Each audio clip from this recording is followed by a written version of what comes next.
Restez debout, restez debout, restez debout. Restez debout. Mets le thème. Allons-y, lisons ensemble. La délivrance de ta famille viendra par toi. Encore une fois. La délivrance de ta famille viendra par toi. Une troisième fois avec vie. La délivrance de ta famille viendra par moi. Alléluia. Mets le verset. C'est Romains chapitre 5, verset 17. Amen. Romains 5, 17, c'est ça? Allons-y, communication. Qui est la partie là-bas? Mais, bon, je fais la lecture. Oui, par un seul homme, par la faute d'un seul, la mort a frappé tout le monde. Mais, par le seul Jésus-Christ, les êtres humains reçoivent beaucoup plus de Dieu. Il leur donne gratuitement ses bienfaits. Dis, gratuitement ses bienfaits. Gratuitement, c'est bien fait. Encore une fois. Gratuitement, c'est bien fait. Il leur donne gratuitement ses bienfaits et il les rend justes. Par le Christ, ils vivront et ils seront rois avec lui. Tourne-toi vers ton voisin. Si c'est une femme, faut dire, si tu es une femme, faut dire, moi, je suis reine. Tu es un homme, tu dis, moi, je suis roi. Moi, je suis roi. Alléluia. Alléluia. Alors, restez debout. La Bible dit, je vais reprendre encore une dernière fois la lecture pour que vous puissiez bien comprendre. Il dit, oui, pas un seul homme. Dis avec moi, pas un seul homme. Par un seul homme, Par la faute d'un seul homme, par la faute d'un seul homme, la mort a frappé tout le monde. Et ce seul homme Et ce seul homme s'appelait Adam. s'appelait Adam. Dis encore, s'appelait Adam. S'appelait Adam. Mais, par le seul Jésus-Christ, les êtres humains reçoivent beaucoup de Dieu. Les êtres humains reçoivent beaucoup de Dieu. Dieu leur donne gratuitement ses bienfaits. Et il les rend justes. Et il les rend justes. Par le Christ, Par le Christ, ils vivront. ils vivront. Dis avec moi, par le Christ, Par le Christ, je ne mourrai point. je ne mourrai point. Moi, je vais vivre. Dis ton nom à haute voix. Dis ton nom à haute voix. Moi, prophète Bégué parfait, je vais vivre. je vais vivre. Par Jésus-Christ, Par Jésus-Christ, je ne mourrai pas de mort précoce. je ne mourrai pas de mort précoce. Je vais vivre. Je vais vivre. Je vais voir mes enfants grandir. Je vais voir mes enfants grandir. Je verrai même mes petits-enfants. Je verrai même mes petits Mes arrière-petits-enfants. petits-enfants. Par Jésus-Christ, Par Jésus-Christ, je vais vivre longtemps. je vais vivre longtemps. Par Jésus-Christ, Par Jésus-Christ, je vais régner je vais régner en tant que roi. en tant que roi. Je vais régner sur la pauvreté. Je vais régner sur la pauvreté. Je vais régner sur le célibat. Je vais régner sur le ciel. Je vais régner sur la maladie. Je vais régner sur la maladie. Par Jésus-Christ, Par Jésus-Christ, je suis roi. je suis roi. Je suis roi. Je suis roi. Je suis roi. Je suis roi. Je suis roi. Je suis roi. Au nom de... Je proclame ce matin que les murs de séparation, les murs qui te séparent de la bénédiction, les murs qui te séparent de ton travail, les murs qui te séparent de ton mariage, les murs qui te séparent de ta bénédiction, je proclame et je déclare, ces murs sont abattus. Ces murs sont abattus. Ces murs...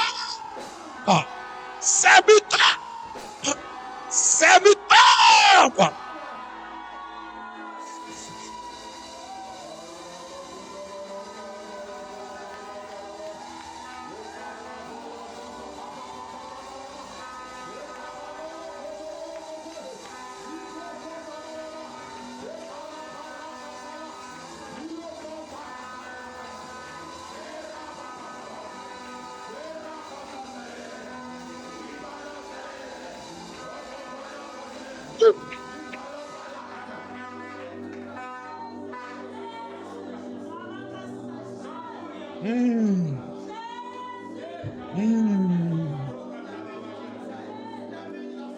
Son esprit est parmi nous ce matin.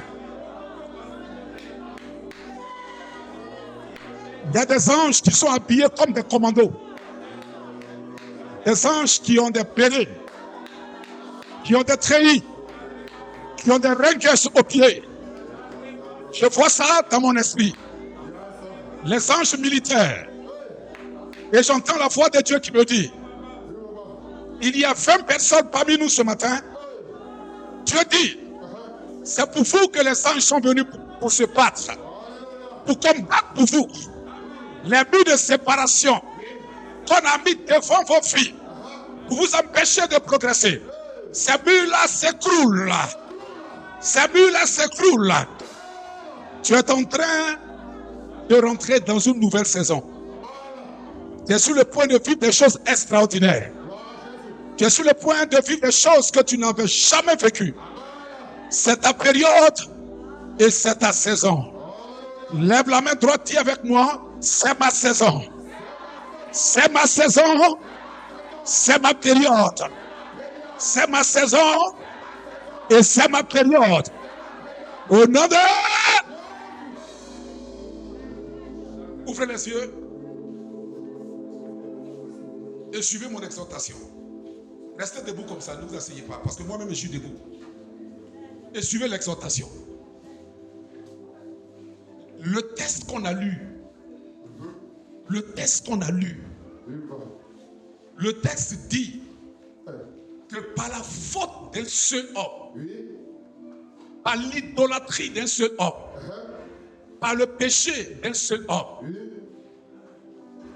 la mort a frappé toute une famille. Par la faute d'un seul homme, toute une famille et toute une génération sont condamnées. À cause de l'idolâtrie de nos parents. Beaucoup d'entre nous sont bloqués. Ce n'est pas par ta faute. Mais c'est par la faute d'un seul de tes ancêtres. D'un seul de tes parents. De tes grands-parents. De tes arrière-grands-parents. Et toute la famille est condamnée. Les hommes sont condamnés à tourner en rond. Les femmes sont condamnées à ne pas enfanter, à ne pas se marier, à ne pas progresser. À cause d'une seule personne. La mort spirituelle a frappé toute une famille. Il y a des familles où on n'atteint pas 50 ans. Il y a des familles où on ne peut pas vivre plus de 40 ans. Quand tu arrives à 40, à 50, à 60 ans, tu meurs. Comme une famille qui était en Europe, quand ils arrivent à 50 ans, ils meurent de cancer. Quel que soit là où tu te trouves, si tu es issu de cette famille-là, à partir de 49 ans, tu commences à faire déjà la maladie. Et 50 ans pile, tu meurs. Par la force d'une seule personne, le cancer est rentré dans la famille. Qu'est-ce que tu vis dans ta famille? Qu'est-ce que les gens vivent dans ta famille? Souvent, tu n'arrives pas à comprendre. Tu te dis, mais qu'est-ce que j'ai de moins que les autres? Pour que ma vie soit aussi compliquée. Dieu te dit ce matin, c'est par la faute de l'un de tes ancêtres qui a pactisé avec le diable, qui a fait une alliance avec l'idolâtrie, qui a fait une alliance avec les démons des eaux, les démons de forêt, les démons de montagne. À cause de cette seule personne-là, la malédiction frappe toute une famille, de génération en génération. Mais écoutez, j'ai une nouvelle excellente pour chacun d'entre nous. J'ai une nouvelle. Si tu l'entends, cette nouvelle, avec tes oreilles spirituelles, tu comprendras qu'il y a un temps pour souffrir. Il y a un temps pour pleurer. Il y a un temps pour être célibataire. Il y a un temps pour être chômeur. Mais il y a aussi un autre temps pour être un travailleur. Il y a un temps pour être un marié. Une mariée. Il y a un temps pour sauter de joie. Il y a un temps pour toutes choses sur la terre des hommes. Et ce matin, je te dis, avec ton miel, avec ton lait, action prophétique, tu rentres dans une saison de gloire. Si par un seul de tes ancêtres, la mort, le célibat, le chômage, la pauvreté est rentrée dans la famille, pas toi, pas toi, pas toi seul, pas toi, la vie rentrera dans cette famille-là. Pas toi, toi, les gens vont commencer à se marier en cascade comme ça dans la famille. Pas toi, à toi, la richesse va rentrer dans la famille. Lève la main droite et dis Alléluia. Alléluia. Regarde ton voisin, il faut dire c'est pas moi que ça va venir. C'est pas moi, ça va commencer.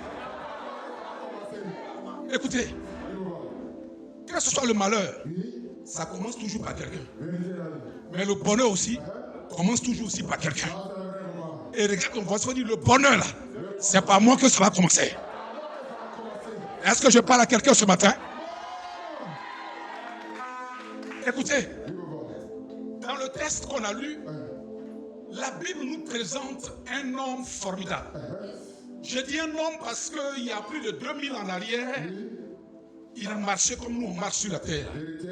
Il a dormi comme nous on dort. Il a mangé comme nous on mange. Il a vécu comme nous avons vécu ou comme nous vivons. Et la Bible précise que par Jésus-Christ, Dieu fait homme. Dieu s'incarne dans un corps humain. Ce que le diable ne peut pas faire. Le diable, il a des pouvoirs, mais il est limité. Le diable ne peut pas expérimenter ce qu'on appelle l'incarnation. L'incarnation, ce n'est pas posséder un corps déjà vivant. L'incarnation, c'est la capacité de rentrer dans le ventre d'une femme, de faire remuer les ovaires pour qu'il y ait fécondation et de rester 9 mois dans le ventre d'une femme et de sortir le 9e mois. Satan ne peut pas faire ça. Il ne peut pas. La seule personne à pouvoir le faire, la Bible dit, un jour, une femme de 18 ans, une jeune fille de 18 ans, elle quittait au marigot avec le seau sur la tête. Elle rentre dans la maison, une apparition soudaine.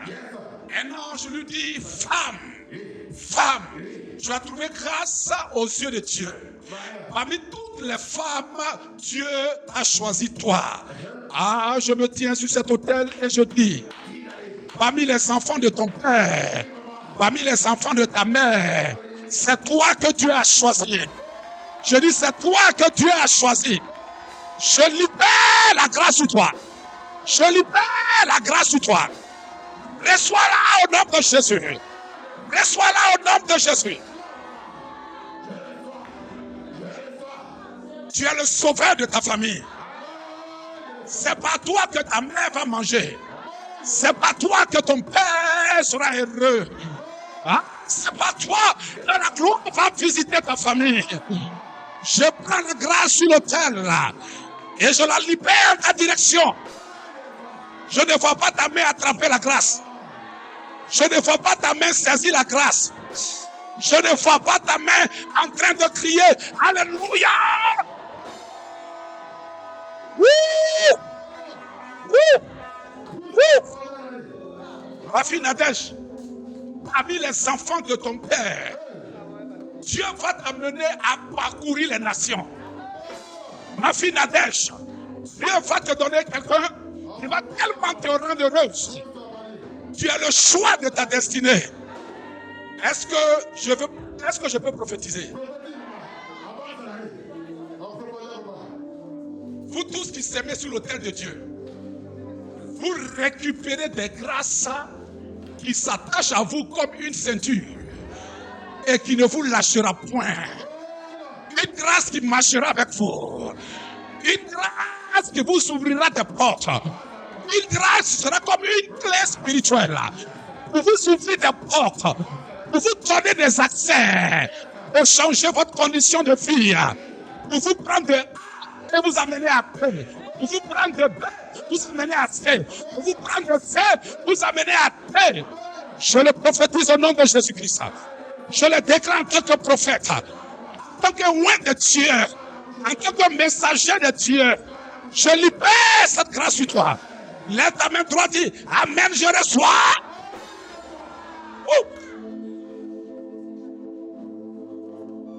Écoutez, pourquoi avons-nous peur des sorciers? Pourquoi avons-nous peur des démons et du diable? Il y a des choses qu'ils ne peuvent pas faire. Que le Dieu que nous on adore, lui seul est capable de le faire. La femme appelée Marie va demander à l'ange, mais comment ça va se passer? Parce que l'ange lui dit, tu tomberas enceinte. Et tu enfanteras un fils qui portera le nom de Jésus. Ça veut dire le sauveur. Alors, en tant que femme célibataire, elle était fiancée mais elle n'était pas encore mariée. Et elle pose la question à l'ange. Mais comment ça va se faire? Je ne connais point d'homme. Je ne suis pas encore marié à Joseph. Ce que tu viens de me dire là, tu me dis ça va se passer maintenant. Mais Joseph ne m'a pas encore marié. C'est vrai, il a fait coco, mais il ne m'a pas encore doté. Et il ne m'a pas encore marié. Mais comment ça va se passer? L'ange lui dit, Marie, ne t'inquiète pas. Le Saint-Esprit, l'esprit du mouvement, l'esprit de la résurrection, l'ancien des jours, le vieillard des vieillards, qui parle de toute la création, fait silence. Il parle et la mer rouge se divise en deux. Celui qui a frappé Pharaon, qui a donné coco à Pharaon, lui là, il ne faut pas t'inquiéter. Son esprit viendra sur toi. Il y aura un mouvement angélique dans ton ventre. Et tu tomberas enceinte. Et l'enfant que tu enfanteras, on l'appellera Emmanuel. Dieu est avec nous. On l'appellera prince de paix. On l'appellera Dieu admirant, le conseiller, le Dieu de paix et de justice. C'est ce qu'on appelle l'incarnation. Satan ne peut pas faire ça. Deuxième chose que Satan ne peut pas faire, c'est que Satan n'est pas omniprésent. C'est-à-dire, il n'est pas à la fois ici, à Yopougon, et à la fois à Cocody, à la fois à Bengourou, à la fois en Europe, à la fois en Asie, à la fois aux Amériques. Satan ne peut pas faire ça. Il ne peut pas. Quand Satan a des informations, ce sont les sorciers de nos villages qui lui donnent l'information. Est-ce que je parle à quelqu'un? Est-ce que je parle à quelqu'un?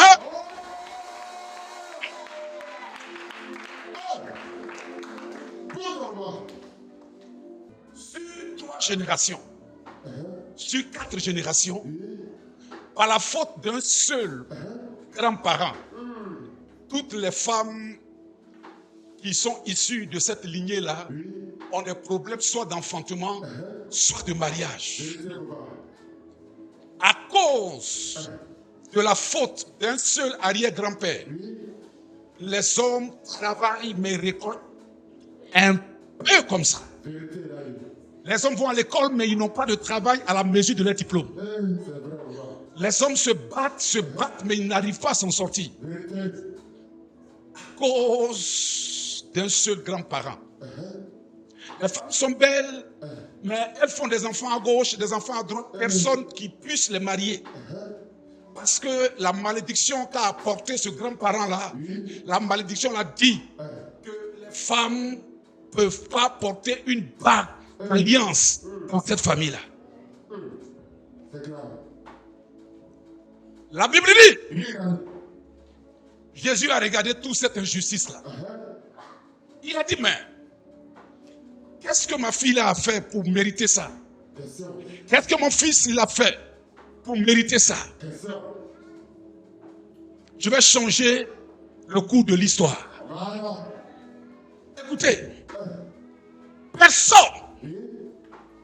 en dehors de Jésus-Christ ne peut briser une malédiction générationnelle. Ne peut briser une malédiction ancestrale. C'est pour ça que quand tu connais Jésus, ne crois pas que c'est un privilège pour Jésus de te connaître toi. C'est le contraire. C'est un privilège pour toi de connaître Jésus. Parce que quand on dit sauveur, là, quand on dit sauveur, c'est quelqu'un qui vient à ton aide pendant que tu es en train de te noyer. Beaucoup de personnes sont en train de se noyer dans l'eau du chômage. Ils se débattent. Ils sont en train de se noyer. Plus ils se débattent, plus ils s'enfoncent encore. Ça fait 2 ans, pas de travail. 3 ans, pas de travail. Beaucoup s'enfoncent dans l'eau de la pauvreté. Même pour avoir 1000 francs, pour avoir 100 000, pour avoir 50 000, c'est tout un problème. Tu es en train de te noyer. Mais je tiens à te dire que si tu as accepté Jésus-Christ comme Seigneur et Sauveur, si vraiment Jésus est dans ton cœur, si vraiment il est installé dans ton salon, parce que ton salon là, ton vrai salon là, ce n'est pas chez toi. Parce qu'un jour tu vas mourir. Un jour on va mourir. On va laisser tous nos fauteuils là, nos bijoux, nos montres, nos oreilles, nos mèches, nos habits, tout ça là. On ne va pas t'enterrer avec. Tu vas mourir et on va tu expédier directement au ciel. Mais ton vrai salon, mon enfant, écoute-moi. Ton vrai salon là, c'est ton cœur.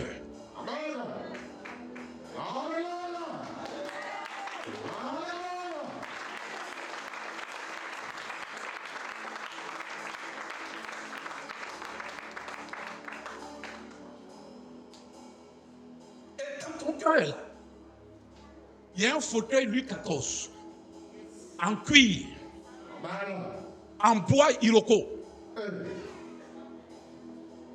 Si tu laisses Jésus s'asseoir sur ce fauteuil-là, aucun malheur ne pourra t'atteindre. Souvent, les gens sont chrétiens, ils sont bloqués parce que un jour, ils laissent Jésus rentrer pour s'asseoir dans leur fauteuil, dans leur salon. Et puis un autre jour, les mêmes les disent, « Hé, toi là, lève-toi, il faut sortir pour le moment. Sors pour 6 mois.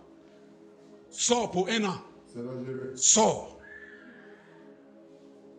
À force de le faire sortir, de le faire rentrer, de le faire sortir, de le faire rentrer, mais pendant qu'il sort là, les sorciers minent ta vie.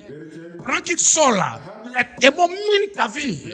Parce que le seul à pouvoir les effrayer, ce n'est pas Papa Begré, ce n'est pas ton père spirituel, ce n'est pas ton pasteur.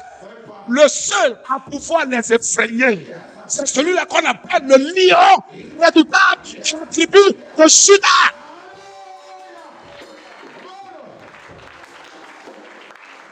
Qu'il est assis. Imaginez-vous. Pourquoi il y a certains lieux où les bandits ne peuvent pas rentrer? Parce que devant même le portail là, tu vois les gendarmes là, ils sont là comme ça. Qui a une fois pris le péage là? Si tu as une fois pris le péage, lève la main. Péage, le 4e pont là. Qui a une fois pris le 4e pont? Bon, si tu n'as jamais pris le 4e pont, il faut marcher quand même. Va là-bas. Hein? Va là-bas, tu vas voir. Ce que je suis en train de te dire là. Tu vas vérifier ça. Quand tu es au 4e pont là, Pour vous qui avez pris le 4e pont, quand tu es au 4e pont là, tu vois des gendarmes. Ce pas des policiers, hein? C'est des gendarmes. Il y a un ici et puis il y a un là. 2 gendarmes. Ils ont les mitraillettes comme ça. Pourquoi est-ce qu'ils sont là? Pourquoi ils sont là? Parce que dans les 4 cabines ou les 5 cabines là, il y a des millions dedans. Chaque voiture qui passe, 500. Les gros camions, 1000 francs. Donc par jour, là, le nombre de voitures qui passent là. Les gendarmes qui sont là, ils ne sont pas là pour surveiller les femmes ou les hommes qui travaillent dans la cabine là. Hein. Ils sont là pour surveiller l'argent. C'est pour l'argent là qu'ils sont là. Parce que l'argent là, c'est pour l'État. Donc c'est pour l'argent là qu'ils sont là. Et quand ils sont là comme ça, là, ils dissuadent les bandits. Ils dissuadent les bandits. Même si tu es le bandit le plus bandit, tu vas réfléchir par 4 fois. Parce que un coup de mitraillette là, c'est 36 balles. Un seul coup. C'est 36 balles qui sort. Donc à cause de ces gendarmes là, même s'il y avait des intentions de vol, les gens restent tranquilles. Jésus est assis dans le fauteuil de ton salon. Qu'est-ce de lui? Les sorciers, stop! Démons, stop! Qu'est-ce de Jésus? S'il est assis, toujours il est assis sur le fauteuil de ton salon qui est ton cœur là, tu es parti pour réussir ta vie. Est-ce que je te parle ce matin? J'ai dit, tu es parti pour réussir ta vie. Et pas toi. À toi. Le bonheur va commencer. C'est toi qui ouvriras les portes de l'Europe. C'est toi qui ouvriras les portes du mariage. C'est toi qui ouvriras les portes du travail. Tu vas rentrer le premier et les autres vont te suivre. Tu vas rentrer le premier, la première et les autres vont te suivre. Je libère cette parole sur toi. Je libère cette grâce-là sur toi. Je libère cette onction-là sur toi. Je dis, je libère cette grâce-là sur toi. Je dis, je libère cette onction sur toi. Je dis que c'est pas toi que les choses vont commencer. C'est pas toi que la grâce va se manifester. C'est pas toi que la délivrance arrivera dans ta famille. C'est pas toi que les gens vont commencer à réussir. C'est pas toi que ça va commencer. C'est pas toi, c'est pas toi, c'est pas toi, c'est pas toi, c'est pas toi, c'est pas toi, c'est pas toi.